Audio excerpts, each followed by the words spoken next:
Good morning student. हम पढ़ रहे थे chapter 3 synthetic fibre and plastics. इसमें कुछ टॉपिक हमने डिस्कस कर लिए थे। आज हमारा टॉपिक है इन पर बेस्ड एक्टिविटी। ठीक है, तो ये बताया था कि जो सिंथेटिक फाइबर होते हैं वो ज़्यादा मजबूत होते हैं बाकी नेचुरल फाइबर से।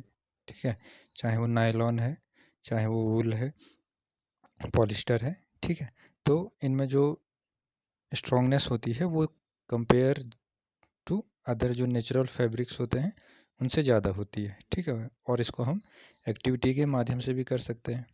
ठीक है, तो हमने क्या करना है कि चाहे कॉटन हो, चाहे वूल हो, चाहे सिल्क हो, चाहे नायलॉन हो, ठीक है, जिसकी स्ट्रॉन्गनेस का हमें पता करना है, उसके धागे को हम क्या करते हैं, एक क्लैंप पे लटका देते हैं। ठीक है, अब क्लैंप तो घरों में हो नहीं सकता है, तो हम क्या कर सकते हैं, इसको किसी दीवार से या छत से टांग सकते हैं। ठीक है, और उसके नीचे एक भारी वेट लटका देंगे। अब वेट जो है वो धीरे धीरे बढ़ाते जाएंगे, तो हम ये चेक कर सकते हैं कि कौन इनमें से ज़्यादा स्ट्रॉन्ग है। ठीक है, तो इन चारों में हमने कंपैरिजन करनी है, कॉटन, वूल, सिल्क और नायलॉन। ठीक है, और ये बताया था इनमें जो नायलॉन होता है वो सबसे ज़्यादा स्ट्रॉन्ग होता है। ठीक है, तो ये पूरी एक्टिविटी इसी पे बेस्ड है। आगे है इसमें पॉलिस्टर एंड आर्किलिक। तो पॉलिस्टर क्या होता है, तो polyester is another synthetic fibre. ठीक है, जो पॉलिस्टर है वो एक अलग प्रकार का या एक अलग सिंथेटिक फाइबर होता है। Fabric made from this fibre does not gate wrinkled easily. ठीक है, और इसकी प्रॉपर्टी क्या होती है कि ये जो फाइबर होते हैं इनसे जो बड़े बने कपड़े होते हैं वो क्या होते हैं, does not gate wrinkled easily. ठीक है, तो हम देखते हैं कि जो हमारे कॉटन के जो कपड़े होते हैं ज़्यादातर, वो जब हम उनको पहनते हैं, उनको धोते हैं, तो उसमें क्या होता है, रिंकल पड़ जाते हैं। ठीक है, तब उनमें प्रेस करनी पड़ती है।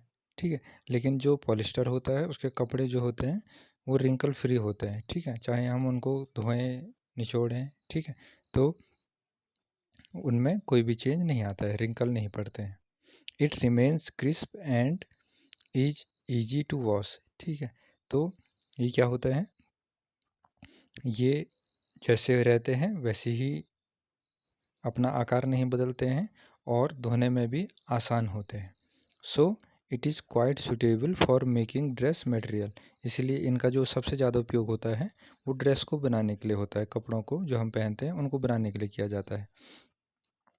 You must have seen people wearing polyester shirt and clothes. ठीक है, आपने देखा होगा कि जो लोग होते हैं बहुत सारे, वो क्या करते हैं, वो पॉलिस्टर की ड्रेस को और पॉलिस्टर के जो कपड़े होते हैं उनको ज़्यादातर पहनते हैं। ठीक है, क्योंकि रिंकल फ्री होते हैं, पहनने में आसान होते हैं। ठीक है, और terylene is a popular polyester. ठीक है, और जो हमारा टेरिलीन है वो सबसे उपयोगी जो पॉलिस्टर होता है वो होता है।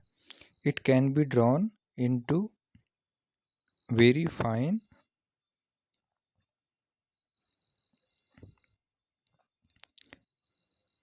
Fibre that can be woven like any other yarn. ठीक है, तो ये जो टेरिलीन है उसमें जो फाइबर्स होते हैं उन्हें हम क्या कर सकते हैं, कैन बी वोवन। ठीक है, वोवन का मतलब होता है बुनना। ठीक है, तो हम इसे आसानी से बुन सकते हैं, लाइक एनी अदर यार्न। ठीक है, किसी भी रूप में हम इसको तैयार कर सकते हैं, किसी भी कपड़े के रूप में हम उसको तैयार कर सकते हैं। आगे है my mother always by PET bottles and PET jars for storing rice and sugar. I wonder what PET is. तो ये कह रही है लड़की कि मेरी माँ जो है वो हमेशा PET बोतल्स और PET जार्स का यूज़ करती है खाने को सुरक्षित रखने के लिए। तो ये PET बोतल और PET बार्स जो है वो क्या होते हैं, जार्स क्या होते हैं, तो PET का मतलब होता है पॉलीथिलीन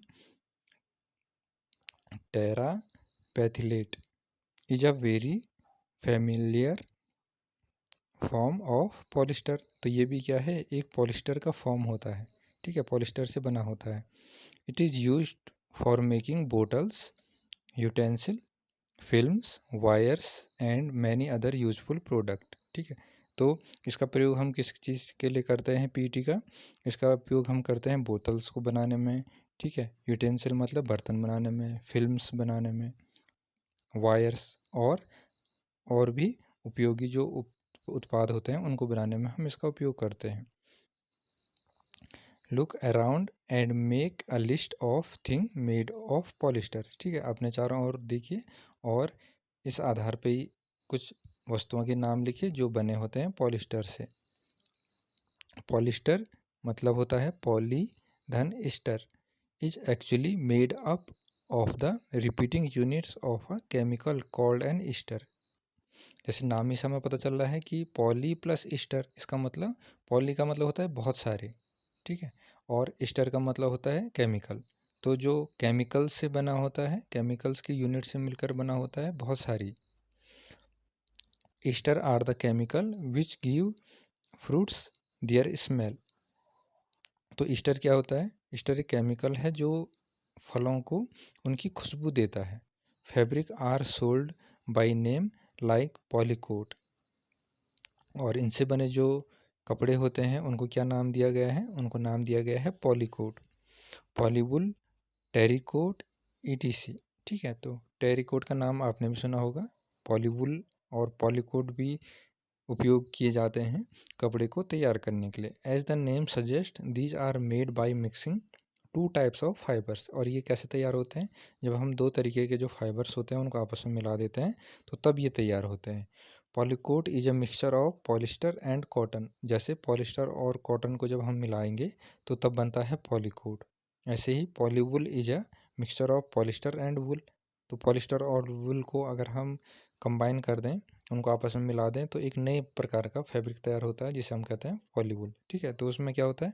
पॉलिस्टर के प्रॉपर्टी भी होगी और वुल की प्रॉपर्टी भी होगी। ऐसे ही जो हमारा जो पॉलीकोट है वो मिलकर बना होता है पॉलिस्टर और कॉटन से। इसका मतलब उसमें पॉलिस्टर की प्रॉपर्टी भी होगी और कॉटन की प्रॉपर्टी भी होगी। तो स्टूडेंट्स, आज के लिए इतना ही। Thank you.